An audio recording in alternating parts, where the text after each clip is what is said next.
Bom dia, paz do Senhor, como vocês estão? Como tem passado? Hoje foi o dia que o Senhor fez, vamos nos alegrar nele. Vamos lá, vamos começar? Deixa eu ajeitar aqui a câmera. Ui. Vamos lá, hoje nós vamos ler o livro de 1 João, capítulo 3. Vamos lá? Os filhos de Deus. Filhinhos, agora permaneçam neles, para que quando ele se manifestar, tenhamos confiança e não sejamos envergonhados diante dele na sua vinda. Se vocês sabem que ele é justo, saibam também que todo aquele que praticar justiça é nascido nele.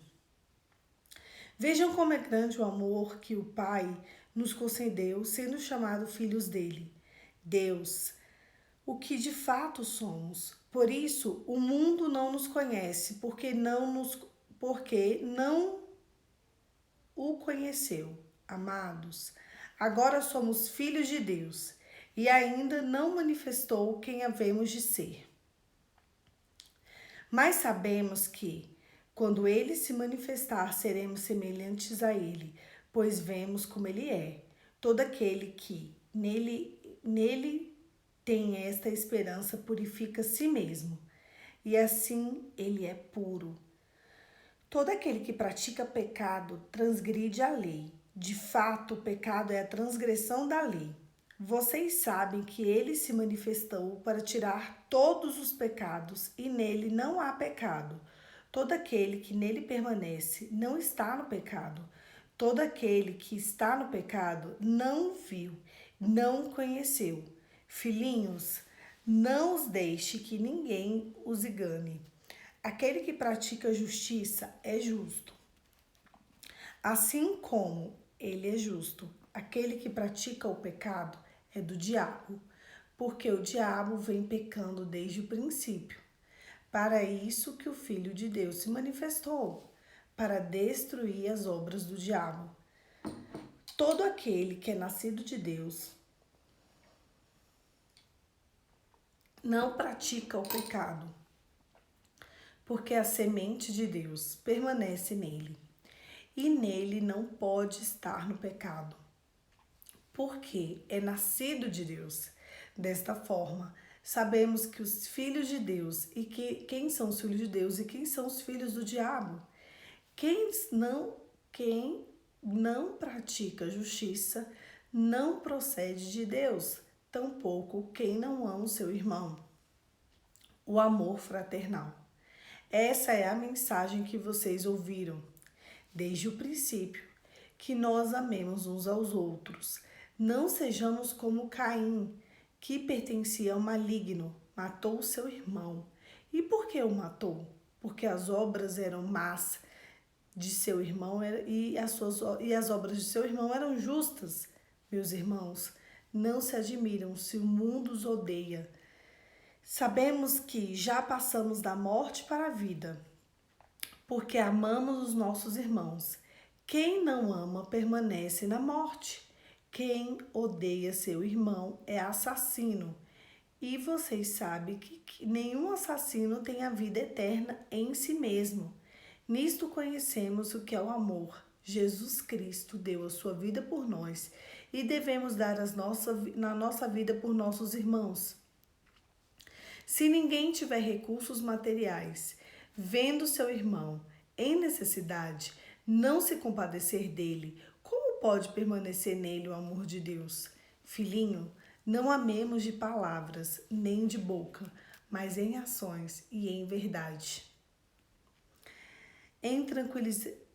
Assim, saberemos que somos de verdade e tranquilizaremos o nosso coração diante dele, quando os nossos corações nos condenar, porque Deus é maior do que o nosso coração e ele sabe de todas as coisas.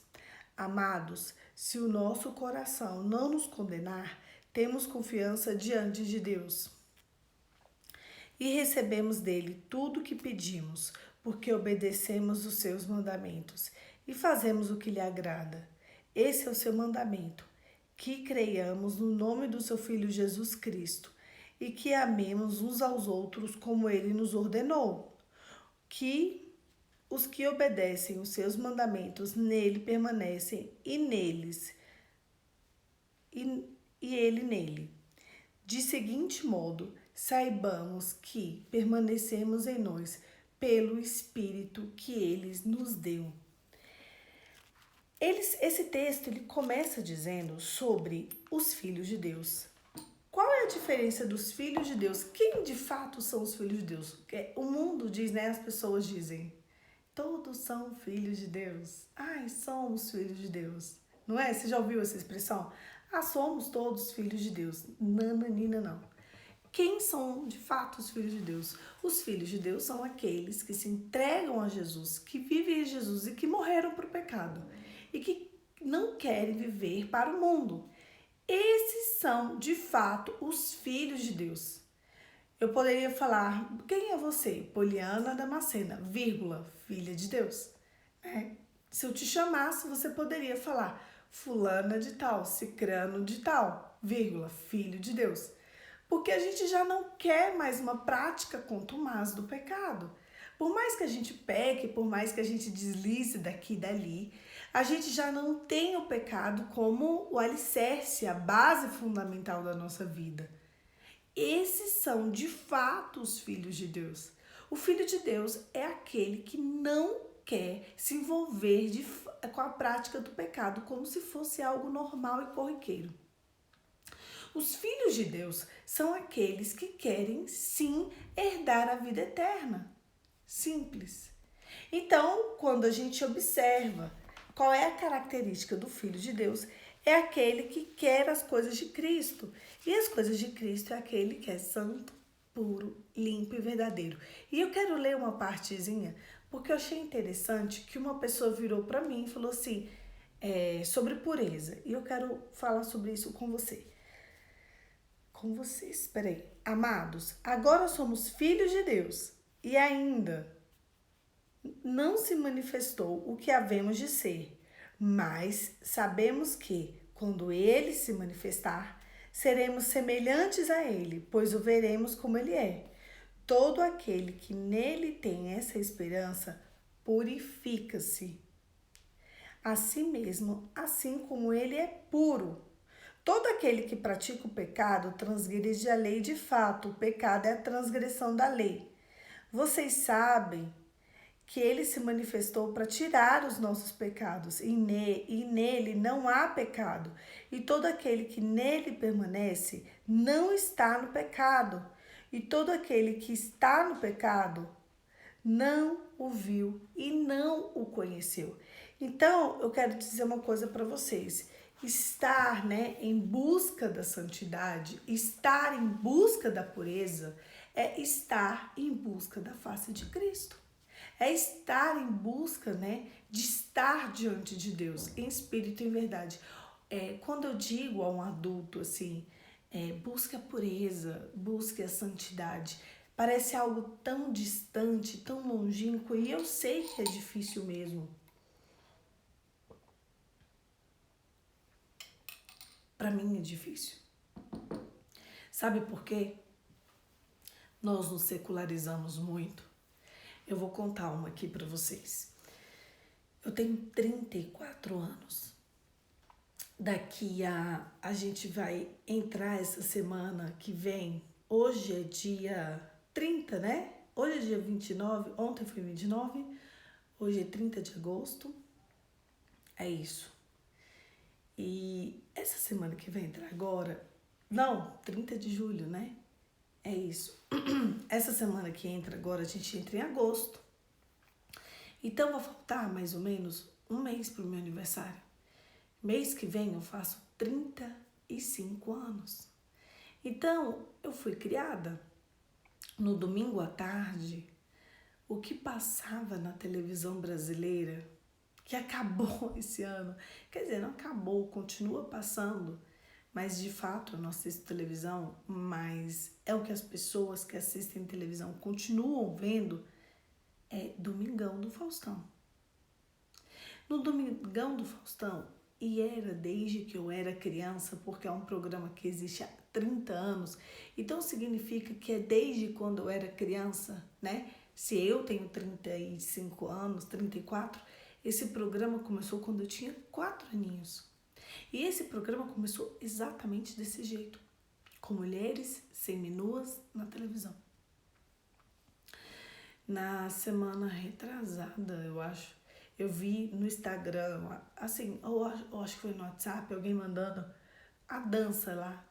Tá rolando um campeonato de dança e me mandaram uma moça com uma roupa e as costas dela toda nua e as nádegas dela 100% de fora.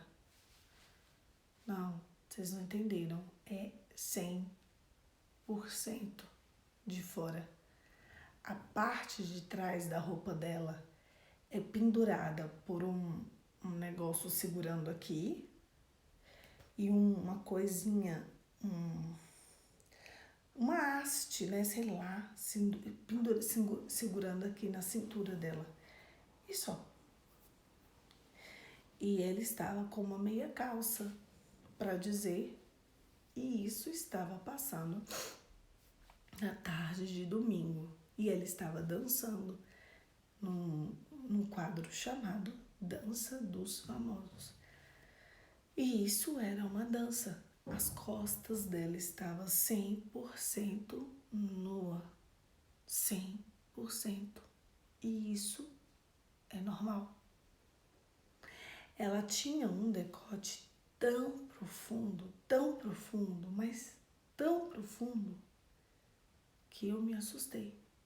Se já não fosse o suficiente das costas estar daquele jeito, a frente ainda estava daquele jeito. Eu pensei, pra quê, gente? Pra que ainda tinha aqueles detalhes na frente? Enfim, e ela estava daquele jeito. E aquele é um programa que se passa domingo à tarde na televisão brasileira. Para que crianças assistam, para que famílias assistam. Não é toda família brasileira que tem acesso à televisão brasileira, a TV a cabo. Eu sei que a gente aqui em Brasília vive fora de um cenário brasileiro diferente dos outros países, dos outros estados. As pessoas aqui no Distrito Federal, elas têm acesso à TV a cabo com mais facilidade do que nos outros estados. A maioria dos outros estados assiste é isso mesmo. É Rede Globo mesmo. É isso e acabou. Fim de papo. É o que tem. É o que tem é o quê? PAN. Canal aberto. Domingão do Faustão. E quando você deixa a sua criança assistir, o que está passando? Exatamente aquilo ali. Normal e corriqueiro. Essa foi a cena que eu vi, né, da menina fazendo isso. Só vi isso, acho que era até uma crítica, né, à roupa com postura dessa moça.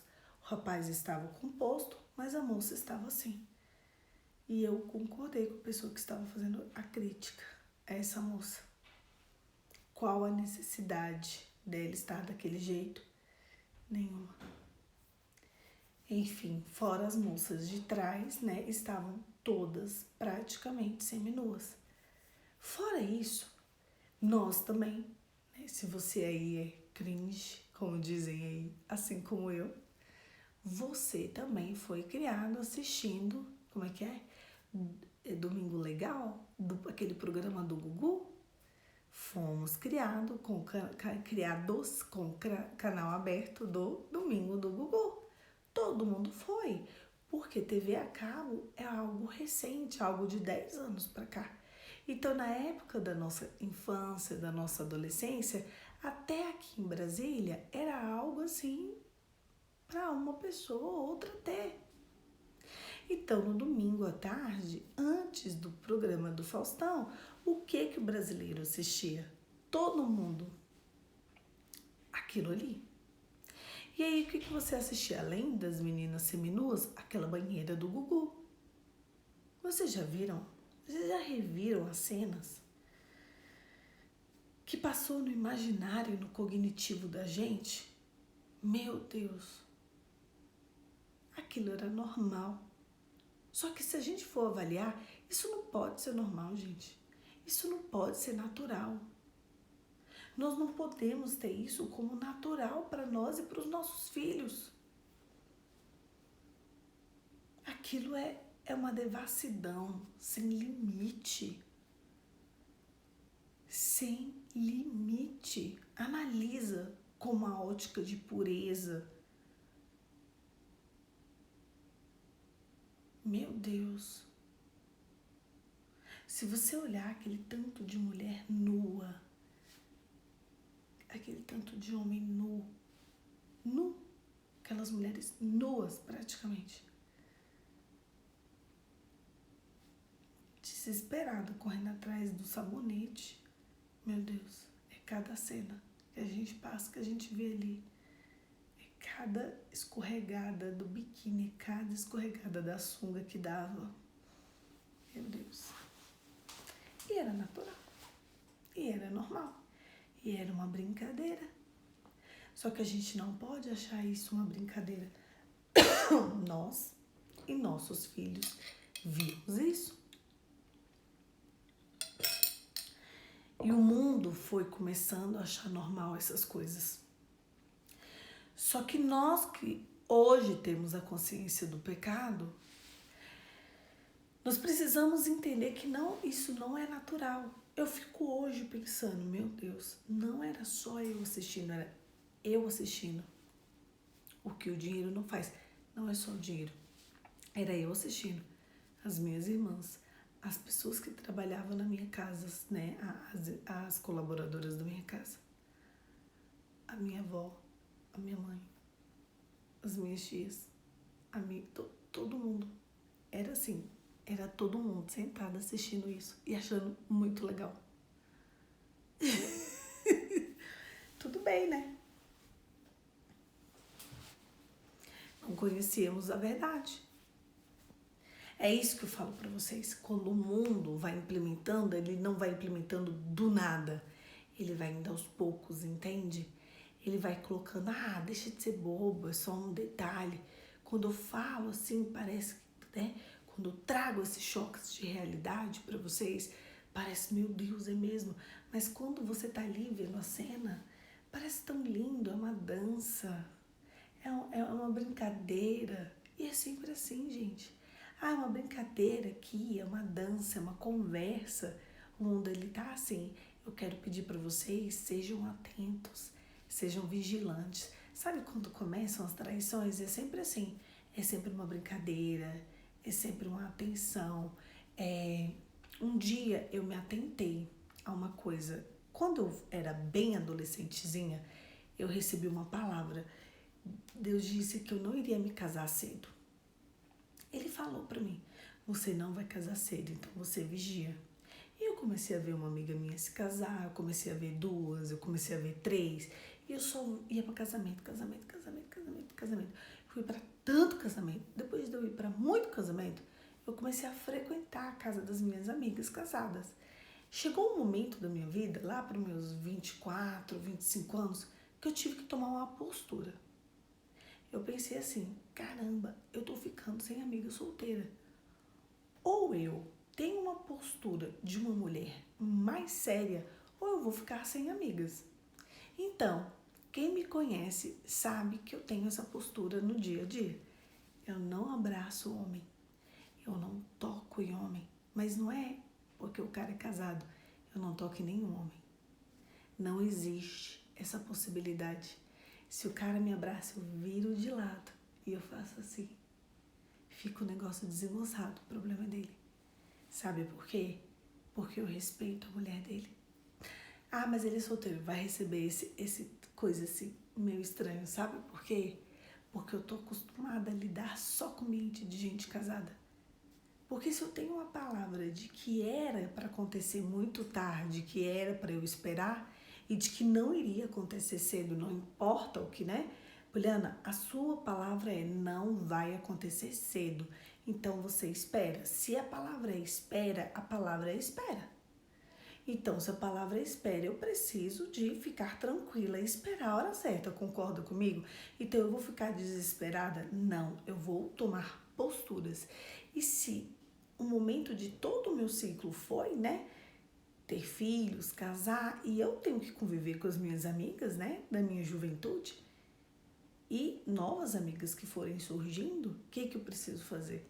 Nossa, se vocês conviverem comigo, vocês vão ver.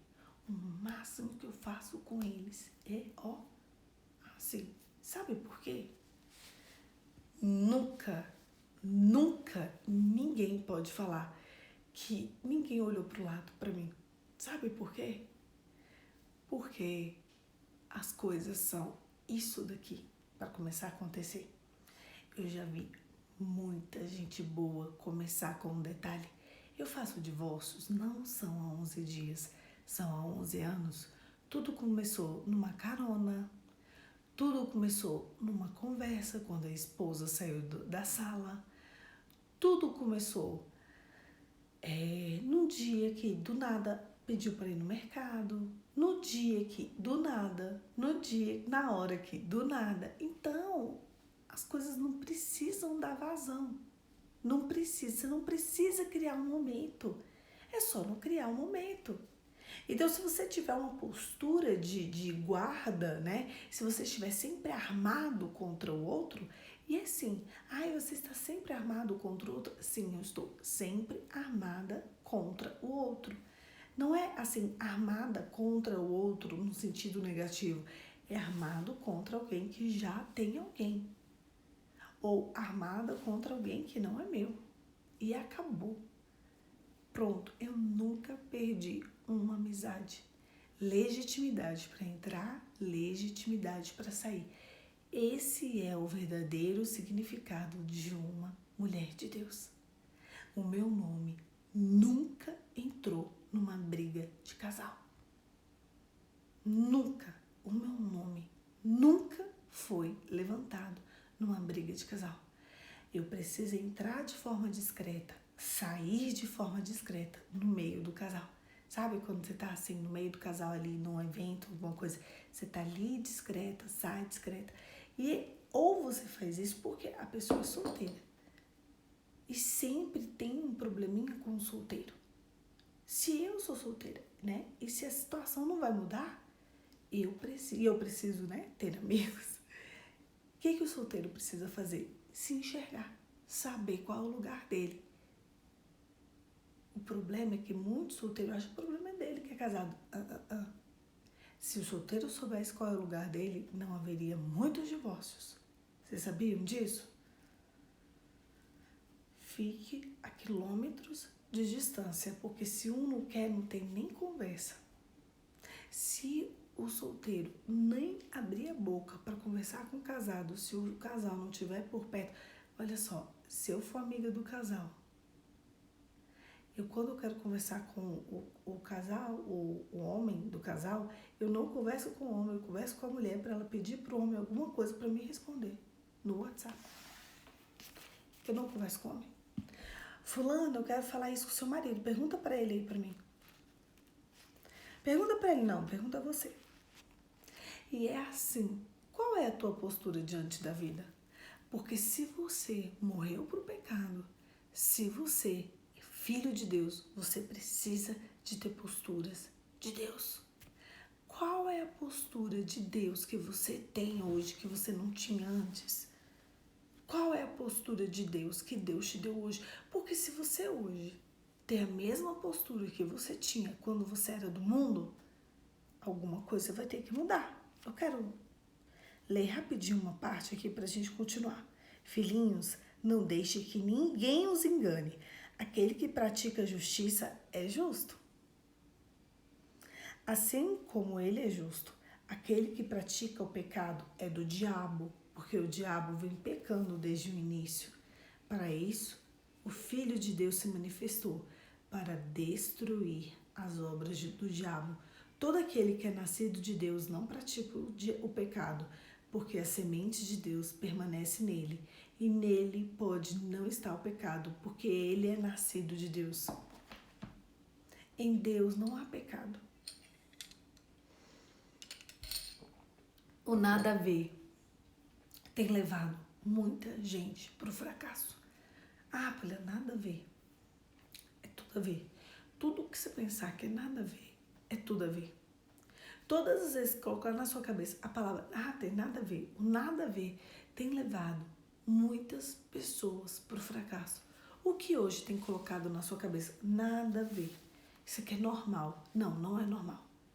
Não é normal. Você precisa reconfigurar quais são os princípios e os valores que estão dentro de você. Resgate quais são os seus princípios e valores. Deus quer te pôr no prumo. Deus quer colocar você no centro da vontade dele. Deus não vai mudar a sua história até que o teu caráter esteja transformado. Deus não tem condições. Sabe o que eu sinto hoje? É como se ele estivesse te preparando para a nova fase, me preparando também.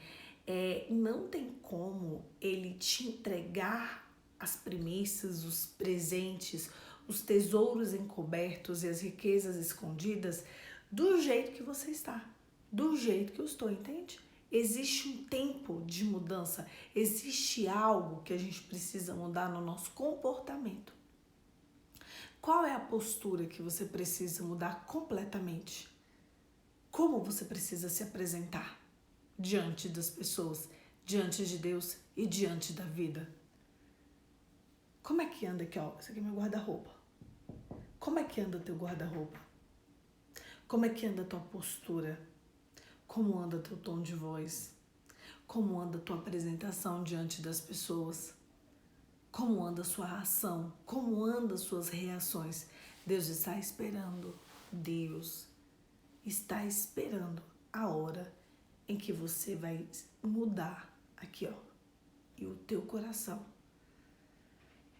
Deus está esperando uma mudança genuína de atitude, de pureza, de santidade, para entregar para você o desejo do seu coração. É muito forte isso. Ele quer que você tenha uma postura diante da vida. Só isso que ele quer. Meu filhinho, minha filhinha ali. Eu só quero que ele tenha uma postura diante da vida. Na hora que ele tiver uma postura diante da vida, eu vou entregar o que ele está me pedindo. É isso. Se posicione. Se posicione diante do que Deus quer. Esquece os valores do mundo. Essas coisas aí, esses pensamentos, esse comportamento, esse nada a ver, tem nos levado para o fracasso. Cuidado com os seus nada a ver. Cuidado com os meus nada a ver. Os meus nada a ver nunca me levou para lugar nenhum. Eu quero que você reconfigure os seus nada a ver. Hoje é dia de reconfigurar os nossos nada a ver. Porque esses nada a ver é o que tem feito a separação entre a promessa e o cumprimento da promessa. Existe o tempo de cumprimento da promessa e o tempo do cumprimento da promessa, né? O que Deus tem pra gente, né? E a hora que ele vai cumprir é assim, nada a ver. A hora que a sua desculpa do nada a ver parar e você começar a se comportar da forma que Deus quer que você se comporte, o que ele tem para você vai acontecer. Se comporte da maneira correta. Sabe quando você quer presentear um filho seu e você só quer que ele se comporte? É isso. Se comporte feito um filho de Deus. Porque é exatamente isso que ele está esperando para entregar para você o desejo do seu coração. Feche os seus olhos e vamos orar, Pai. Em nome de Jesus, nos perdoe, Senhor, por todas as vezes que nos esquecemos quem somos. Nos esquecemos de onde viemos e nos esquecemos para onde vamos. As coisas desse mundo são feitas para nos seduzir, nos enganar e nos confundir. Meu Deus, nos perdoe, Senhor. Mas hoje nós estamos nos realinhando à Tua presença. Não desista de nós, Senhor. Nos aproxime de Ti, nos aproxime do Teu reino, da Tua palavra, da Tua presença. Espírito Santo, envie um anjo vindo da Tua parte para nos revelar o oculto e o escondido e nos mostrar todos os nada a ver da nossa vida e nos confrontar. Hoje é dia de confronto, mas a gente sabe que se não vir um anjo da parte de Deus para nos revelar o nada a ver, talvez a gente fique com os nossos nada a ver. Por isso eu te peço, Senhor, da forma mais simples, nos revele o nosso nada a ver, para que a gente possa arrancar, extirpar eles da nossa vida. Em nome de Jesus. Amém.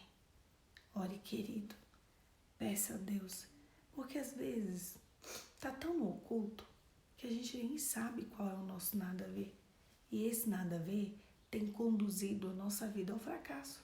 Senhor, nos revele o meu nada a ver. Qual é, Senhor? Qual é o meu nada a ver? Onde está o meu nada a ver? Onde tem estado o nada a ver que tem me levado ao fracasso? Isso aqui, ó, nada a ver. Deixa eu ficar aqui mais 2 horas na cama. Gente, nada a ver. Tá mega frio. Aqui em Brasília, mega frio, mega seco. Nada a ver. Vou ficar mais na cama. Vou limpar a casa 2 horas. Mas não, nada. Vou estudar. Não. Vou trabalhar. Tá doido? Trabalhar pra quê? Nada a ver. Nada a ver. Nada a ver. Tá vendo como tá seco pra caramba? Meu Deus. Nada a ver, gente. Só que tem tudo a ver. Nada a ver. É isso aí. É isso aí que tem te levado pro fracasso. É o nada a ver.